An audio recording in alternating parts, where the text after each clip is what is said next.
Благодатное руство.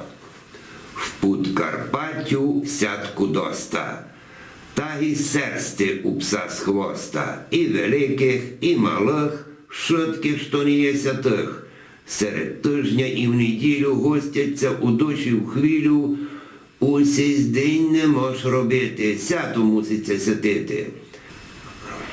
Серед тих у шитких сятку, там, де зачуєш колядку, знай, руство ся в краю славить, лем туди руснакся бавить. Май дорожує із сят, мамка, нянько, сестра, брат, дідо, баба, внучата, файта, бідна і богата, у гуцульську хижу прийдуть, із світу прилетять, зайдуть, Христа родний день зустрічати, Господа почестувати. Ту зайшлися, помолили, пана Бога похвалили.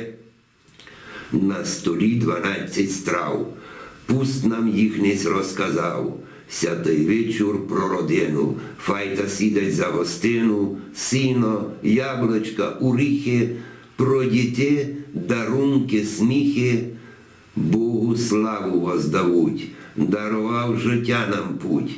На 7 январа радости весела хмара переном наш край накриє, кожний колядками жиє. Можся порзнити, співати, з колядками вінчувати, сміх, добро у кожну хижу, сльози радости я вижу. За 2 колядники, старша челядь, дітваки ходять по цілому селові, од дворові до дворові, співання, веселий сміх, благодати повний міг в Подкарпаттю розв'язався. Господи Ісусе, слався! Руство нам май дорогоє, май великое святоє, свято не лем про родину, а й про кожну челядину.